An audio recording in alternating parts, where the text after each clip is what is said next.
Pernahkah kamu melihat sayuran hijau dengan ujung daun yang melingkar seperti spiral kecil seolah-olah menggulung rapat?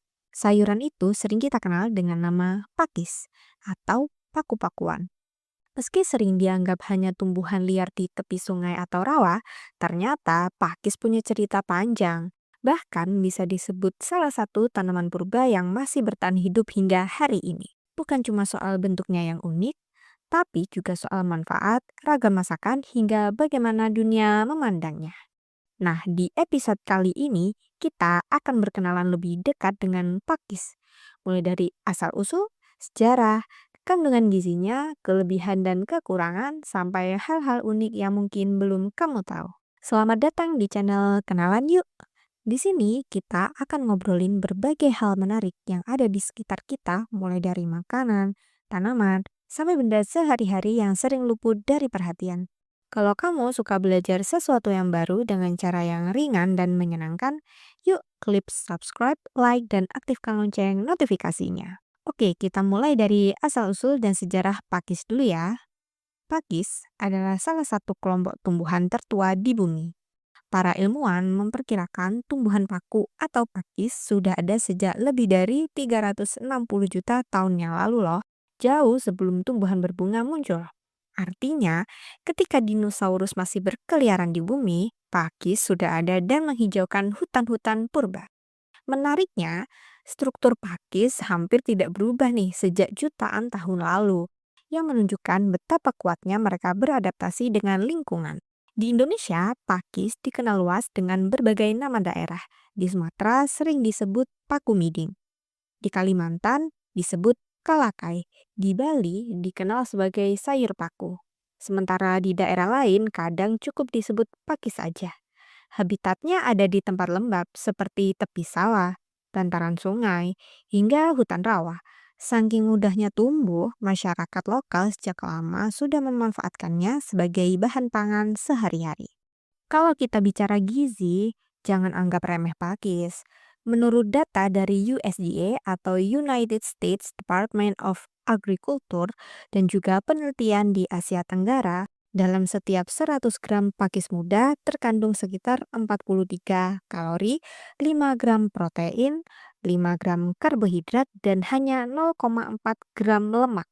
Selain itu, pakis kaya dengan vitamin A, vitamin C, kalsium sekitar 20-30 mg, zat besi 1 mg, serta serat pangan yang cukup tinggi loh. Kandungan vitamin A dan C menjadikan pakis baik untuk kesehatan mata, kulit, serta daya tahan tubuh. Sementara zat besi membantu mencegah anemia yang banyak dialami terutama oleh perempuan.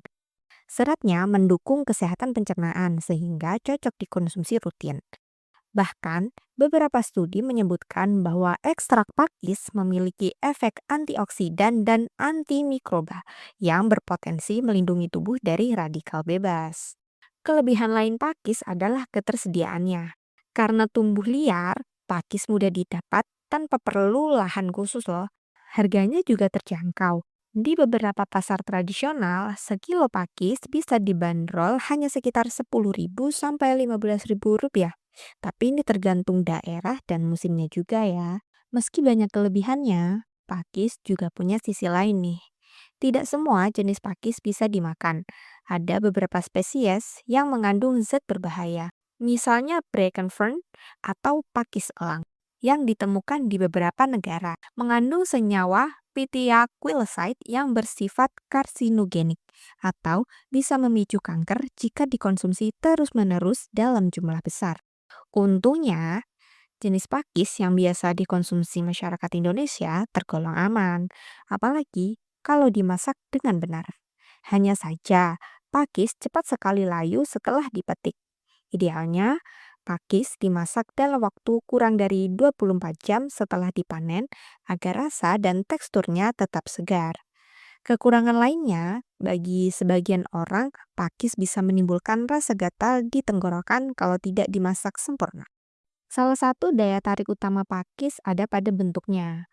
Ujung daun mudanya yang menggulung ini sering disebut fiddlehead karena mirip kepala biola.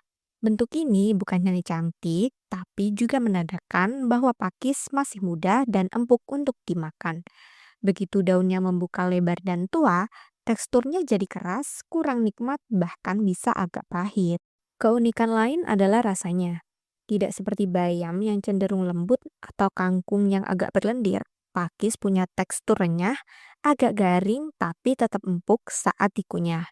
Inilah yang membuat banyak orang ketagihan, terutama kalau ditumis cepat dengan bumbu sederhana. Kalau bicara kuliner nih, pakis memang serba bisa. Ada banyak sekali masakan berbahan pakis, tapi mari kita bahas 5 yang paling terkenal. Yang pertama, tumis pakis bawang putih. Ini versi paling sederhana dan populer. Pakis segar ditumis cepat dengan bawang putih, cabai, dan sedikit garam. Rasanya segar, gurih, dan bikin lagi. Kedua, gulai pakis khas Sumatera Barat.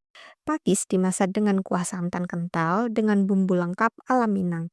Rasanya gurih, pedas, dan wangi rempah. Gulai pakis sering jadi lauk wajib di rumah makan Padang loh.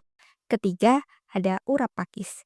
Di Jawa dan Bali, pakis rebus sering dijadikan urap. Dicampur kelapa parut berbumbu pedas manis. Rasanya segar, ringan, dan menyehatkan. Keempat nih, pakis tumis terasi atau udang kecil khas Kalimantan. Ada aroma kuat dari terasi, berpadu dengan renyahnya pakis, menjadikan lauk sederhana ini sangat nikmat dimakan dengan nasi hangat. Terakhir, ada sayur bening pakis. Meski jarang, pakis juga bisa loh diolah sederhana dalam kuah bening dengan bawang merah, bawang putih, dan temu kunci. Rasanya ringan, tapi menyejukkan. Cocok disantap saat cuaca panas. Selain kelezatan, pakis juga pernah jadi bahan perdebatan nih. Di Jepang, salah satu jenis pakis yang disebut warabi diketahui mengandung zat beracun jika tidak diolah dengan tepat. Beberapa laporan menyebutkan kasus keracunan akibat mengonsumsi pakis mentah atau kurang matang. Karena itu, masyarakat Jepang biasanya merendam pakis dalam abu atau air mendidih sebelum dimasak untuk menghilangkan racunnya. Di sisi lain, penelitian di Kanada juga menyoroti konsumsi berlebihan fiddlehead ferns yang bisa menyebabkan gangguan pencernaan bila tidak direbus cukup lama. Jadi, meski aman, pakis tetap butuh perhatian khusus dalam pengolahannya. Menariknya, pakis bukan hanya makanan lokal kita loh. Di Kanada dan Amerika, pakis muda yang disebut fiddlehead termasuk menu mahal. Di restoran kelas menengah, seporsi sederhana bisa dihargai 10 sampai 15 dolar Amerika. Di Eropa, pakis dianggap eksotis karena tidak semua wilayah bisa menumbuhkannya. Sementara di Asia Timur, khususnya Jepang dan Korea, pakis adalah makanan tradisional. Di Korea ada hidangan bernama gosari namol, yaitu pakis tumis bumbu sederhana yang biasanya disajikan dalam set makanan bibimbap. Jadi, kalau orang asing melihat kita makan pakis, sebenarnya mereka tidak asing. Malah bisa jadi mereka menganggap pakis sebagai bahan yang istimewa. Selain untuk makanan, pakis juga punya nilai budaya. Di Selandia Baru misalnya, daun pakis menjadi simbol penting suku Maori, disebut koru, yang melambangkan kehidupan baru, pertumbuhan, dan harmoni. Bentuk spiralnya dianggap suci dan sering digunakan dalam seni, ukiran, hingga lambang olahraga nasional. Ada juga penelitian yang mencoba memanfaatkan pakis untuk lingkungan. Beberapa jenis pakis bisa menyerap logam berat dari tanah sehingga berpotensi digunakan dalam pembersihan lahan tercemar. Jadi, pakis bukan hanya soal kuliner, tapi juga punya potensi untuk kesehatan bumi. Jika bicara masa depan, pakis termasuk tanaman yang tidak mudah punah. Mereka sudah bertahan hidup sejak ratusan juta tahun lalu, bahkan melewati berbagai periode perubahan iklim. Pakis bisa tumbuh cepat, bahkan ada yang tumbuh hingga 60 cm per tahun. Selama masih ada daerah lembab, rawa, dan hutan, pakis akan tetap ada. Bisa dibilang generasi mendatang masih sangat memungkinkan untuk merasakan pakis sama seperti kita hari ini. Jadi siapa sangka sayur sederhana yang sering tumbuh liar di tepi sungai ini punya cerita sepanjang sejarah bumi. Dari asal-usulnya yang purba, kandungan gizinya yang kaya, kelezatan dalam berbagai masakan, hingga perannya di budaya dunia. Memang ada hal yang perlu diperhatikan, seperti cara pengolahan dan pemilihan jenis. Tapi dengan itu semua, pakis bisa menjadi pilihan sayur yang menyehatkan dan unik. Lain kali, kalau kamu melihat sayur pakis di pasar, jangan ragu untuk membelinya.